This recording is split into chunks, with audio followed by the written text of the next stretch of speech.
Minister for Safeguarding Girls, refuses a public inquiry that wants to investigate the confirmed cover-up of the gang rape of thousands.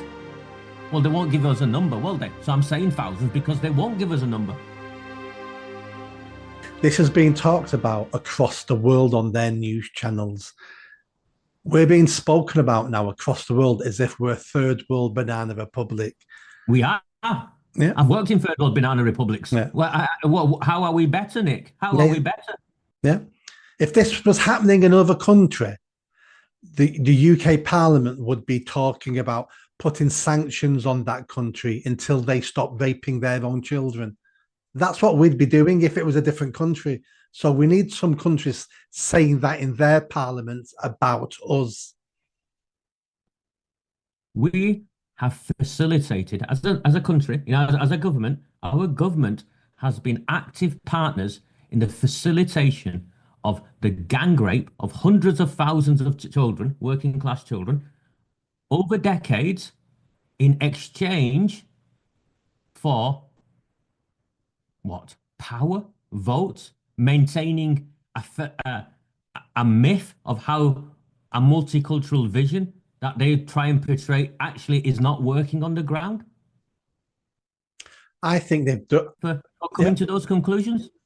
I think they've done it for a much more simple, cowardly answer. And I think they did it out of convenience, because doing something different would have been hard work, would have caused waves, would have ruined people's careers, would have changed the country. And it's easier just to continue with the status quo and not rock the boat. And everyone who did that's a coward.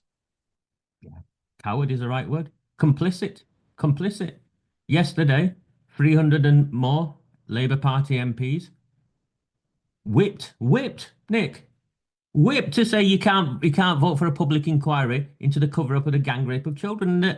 And Jess Phillips sat there. This is Jess Phillips, who does nothing but abuse people in Parliament, has done nothing but abuse people for a decade. I will stab him in the front, not the back. Her words in regards to Corbyn. And now she's suddenly a victim. Oh, I'm a woman. I'm a victim.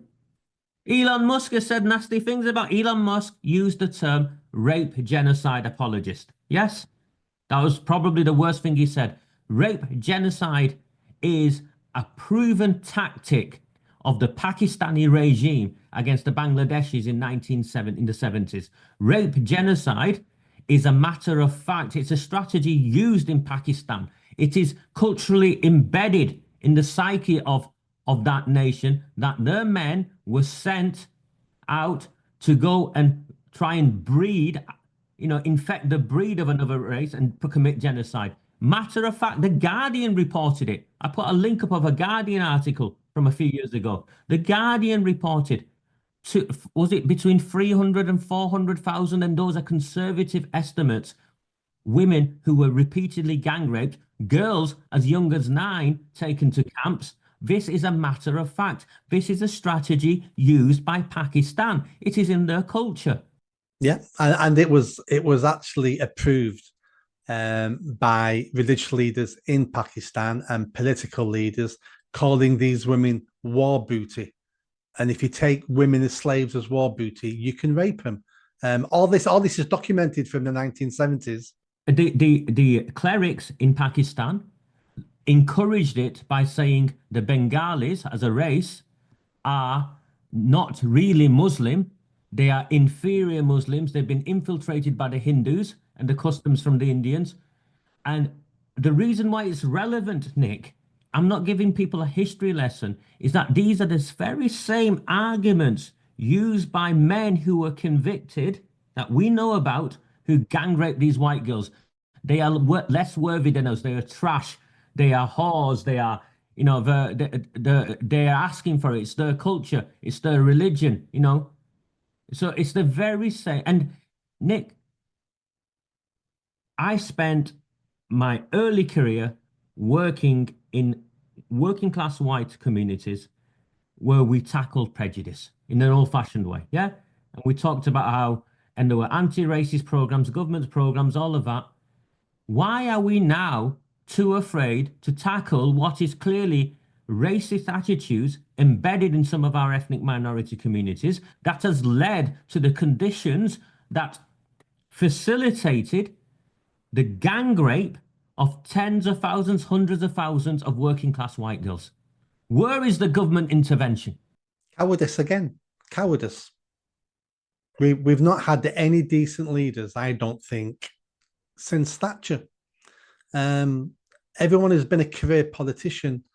And when you're a career politician, all you care about is your career. Hence why you're a career politician. You're just looking to climb that greasy pole. And Jess Phillips is a great example. Jess Phillips is a gobby cow. She's been going on for 10 years about violence against women and girls, criticizing everybody. She's called people rape, genocidal rapists. She's used a term that Elon Musk used against her. She's called people that. She's heavily criticized the Tory party, and rightly so. 14 years in power and it did nothing. But the second she gets into power, the second she's got her hands on the levers of power and she can do something, she goes, oh no, my career is more important now. It gets worse, because not only does she deny it, then she tries and say, oh, you can do a local investigation. She knows full well that a local investigation does not have the powers to investigate. A local investigation cannot go and find the documents. A local investigation is reliant on those who are being investigated to present the documents. Now, just those simple things. A local investigation does not have the power to call witnesses. The witnesses can refuse and have refused. The Telford inquiry, where a judge led it, that has more powers than just a local investigation. He himself referenced how he did not have the powers to go where we needed to go. And so what? She is facilitating a cover-up. She is facilitating a white woman, and I say a white woman because people have racialized this and said it's the Muslims, it's the Asians. This is more than just about community relations. This is more than just about a race perspective. This is about power and maintaining power. This woman, Minister for Safeguarding Girls, refuses a public inquiry that wants to investigate the confirmed cover-up of the gang rape of thousands. Well, they won't give us a number, will they? So I'm saying thousands because they won't give us a number. If the number was low, they'd confirm the number, wouldn't they, Nick? If the number was 5, 10... It's at least 100,000 girls over the last 40, 50 years. It's at least 100,000 girls. And she won't. And then what happened was the politicians picked up on it, and the survivors from other places, and I respect that. And they saw, oh, they've made progress in Oldham. Not stop to think how we've made progress in Oldham and what the journey we've been on.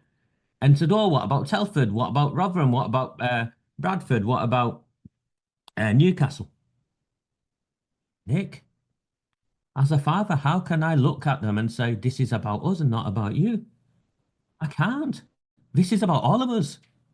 So we now found ourselves in a position where we're fighting for girls across the country. Survivors across the country. And it's a weight, Nick. It's a weight. Do you think Jess Phillips is going to survive this? Jess Phillips will survive this. Because if Jess Phillips goes, it's all topples. We released a dossier of evidence, compelling evidence, on the role Jim McMahon played in the cover-up. He is now a government minister.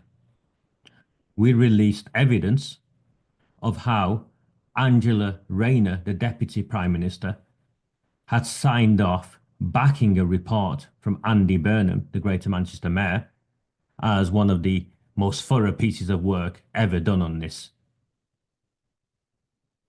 On Commons letter-headed paper. She is part of the cover-up. Debbie Abrahams, the MP, she on the Home Affairs Select Committee or something now, or some sort of powerful government committee she chairs. She had me, or tried to have me arrested. I was questioned under caution by Greater Manchester Police as a result of a series of doctored social media posts that she submitted as evidence. She is part of the cover-up. Children from her constituency were dragged into cars outside school gates. I have testimony. She is part of the cover-up. She would rather talk about Kashmir and Palestine rather than working class girls in her own constituency.